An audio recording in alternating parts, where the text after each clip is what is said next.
மரியாதைக்குரிய மாநிலத்தினுடைய முதலமைச்சர் நல்ல செய்தியை எங்கள் பகுதி மக்களுக்கு கொடுத்திருக்கிறார்.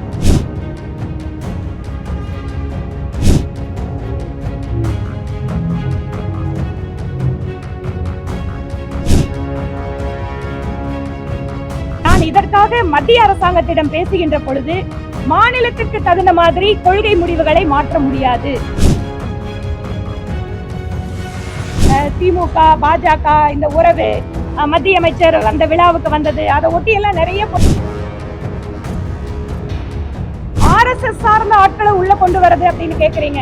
இந்த நாட்டோட பிரதமர் RSS, இந்த நாட்டோட எல்லா அமைச்சர்களும் பிஜேபி அமைச்சர்கள்ல 99% RSS சார்ந்தவர்கள். அரசாங்கத்தையே மக்கள் RSS பின்னணி இருக்கிறவங்க கிட்ட ஒப்படைச்சாச்சு. அதற்கு பின்னால் இந்த கேள்விகள் அர்த்தமற்றது. கூட மாநில அரசுல நிறைய அரசு அதிகாரிகள் நாங்கள் திராவிட சித்தாந்தத்தை சார்ந்தவர்கள் அப்படின்னு பெருமையா சொல்றாங்க.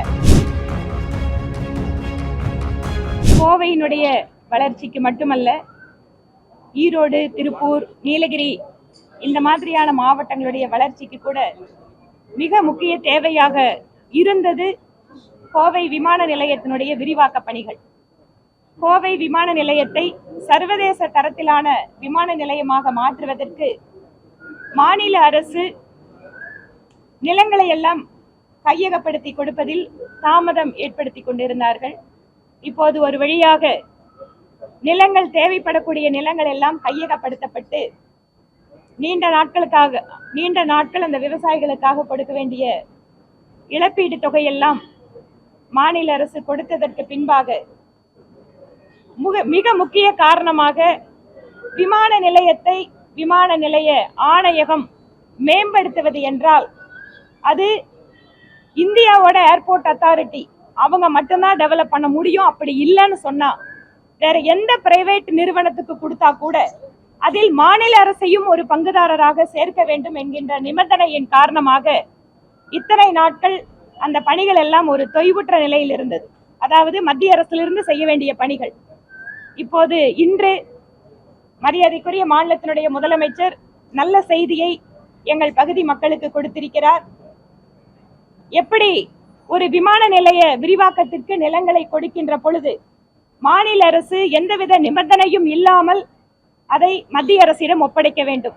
அதற்கு பின்பாக மத்திய அரசு ஆயிரக்கணக்கான கோடிகளை செலவு செய்து அந்த விமான நிலையத்தை மேம்படுத்தும். அரசு மீது பல்வேறு விமர்சனம் வச்ச நிலையில 3 ஆண்டுகள் கழிச்சு திருப்பி முதலமைச்சர் நோக்கம் என்ன? திடீர்னு பாஜக திமுகவுடைய இந்த ஒரு மென்மையான போக்கு கடைபிடித்த காரணம் என்ன? இது மென்மையான போக்கா கடினமான போக்கா அப்படிங்கிறத தாண்டி 3 வருஷ காலம் நான் பேசின இந்த விஷயங்கள் எல்லாம் நீங்கெல்லாம் அசம்பிளிலையும் பார்த்துட்டு இருக்கீங்க. அசம்பிளிலையும் நான் பல்வேறு முறை அதை ரைஸ் பண்ணியிருக்கேன். ஆனால் விமான நிலையத்தினோட இந்த பணிகள் என்பதை நான் அவரிடம் அது நேரடியாக தெரிவித்து இதில் என்ன ஒரு பாலிசியில சிக்கல் இருக்கு. ஏனென்றால் நான் இதற்காக மத்திய அரசாங்கத்திடம் பேசுகின்ற பொழுது மாநிலத்திற்கு தகுந்த மாதிரி கொள்கை முடிவுகளை மாற்ற முடியாது. ஏனென்றால் நிலத்தை எடுத்து கொடுக்கின்ற மாநில அரசு அவர்களுக்கென்று கோரிக்கைகள் வருகின்ற பொழுது அதை ஒரு நேஷனல் பாலிசி மூலமா தான் டிசைட் பண்ண முடியும். அதனால் மத்திய அரசு அந்த தகவல்களை தெரிந்து கொண்டு அதை அவரிடம் நேரில் சொல்ல வேண்டும் என்பதற்காக தான் அவர் கடந்த முறை வந்த போது கேட்டேன். அவருக்கு நேரில் வாங்கன்னு சொன்னாரு. கூடவே இந்த மற்ற விஷயங்களை நான் சொன்னது எல்லாமே ஏற்கனவே பல முறை நான் அசம்பிளியில பேசினதான். ஆனால் இன்று விமான நிலைய விரிவாக்கம் தொடர்பாக வருகின்ற பொழுது அதையும் சேர்த்து அவருடைய கவனத்திற்கு, தனிப்பட்ட கவனத்திற்கு எடுத்து சென்று அதை விரைவாக நிறைவேற்ற வேண்டும் என்பதுதான் எங்களுடைய நோக்கம். அதனால நீங்களும் சொன்ன மாதிரி திமுக பாஜக இந்த உறவு, மத்திய அமைச்சர் அந்த விழாவுக்கு வந்தது, அதை ஒட்டி எல்லாம் நிறைய போயிட்டு இருக்கு. நான் அந்த கதைகளுக்குள்ளெல்லாம் போக வரல.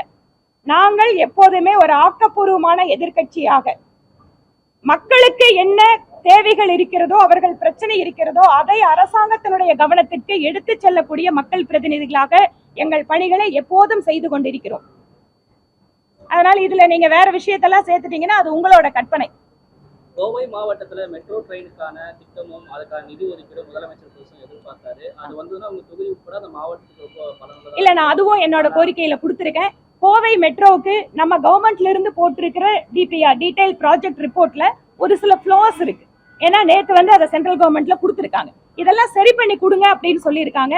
ஸ்டேட் கவர்மெண்ட் வந்து எங்கெங்கெல்லாம் அந்த ரூல்ஸ்ல வந்து அந்த திட்டத்தினுடைய மதிப்பீடுகள்ல எங்க மாற்றங்கள் செய்ய வேண்டி இருக்கோ அந்த மாற்றங்களை செஞ்சு கொடுத்தாங்கன்னு சொன்னா நிச்சயமாக இதற்காக மத்திய அரசிடம் பேசுவதற்கு நாங்கள் தயாராக இருக்கிறோம். இதை இல்லாமல் இன்று வந்து நடந்த கூட்டத்துல சென்னை மெட்ரோவை பத்தி கூட சொன்னாங்க. சென்னை மெட்ரோவில் என்ன மாதிரி டிஃபிகல்ட்டி இருக்கு, சென்ட்ரல் கவர்மெண்டோட ஃபண்டிங் வந்து வராதக்கூடிய அந்த சிக்கலையும் சொன்னாங்க. அதற்கும் பாரதிய ஜனதா கட்சியின் சார்பில் தமிழகத்தினுடைய நலனிற்காக தமிழகத்தினுடைய திட்டங்களுக்காக என்னவெல்லாம் முயற்சிகள் நாங்கள் மேற்கொள்ள வேண்டுமோ அதை நிச்சயமாக மேற்கொள்கிறோம் என்பதையும் அவரிடம் கூறியிருக்கிறேன். மத்திய அரசு யூபிஎஸ்சி மூலமாக ஐஏஎஸ் அதிகாரிகளை தேர்வு செய்வதில் மத்திய அரசு பல மாற்றங்களை கொண்டு வந்திருக்கு. இதுக்கு கடுமையா வந்து திமுக உள்ளிட்ட கூட்டணி கட்சிகள் எதிர்ப்பு தெரிவிச்சிருக்காங்க. இடஒதுக்கீடுக்கான அபாயம் இதுல ஏற்படும் அப்படின்றாங்க. குறிப்பா வந்து ஆர்எஸ்எஸ்னுடைய பின்புலம் இருக்கக்கூடியவர்கள் இதுல வந்து உள்ள நுழைப்பதற்கான வேலை அப்படின்னு சொல்லிட்டு இங்க கடுமையான எதிர்ப்பு வந்திருக்கு.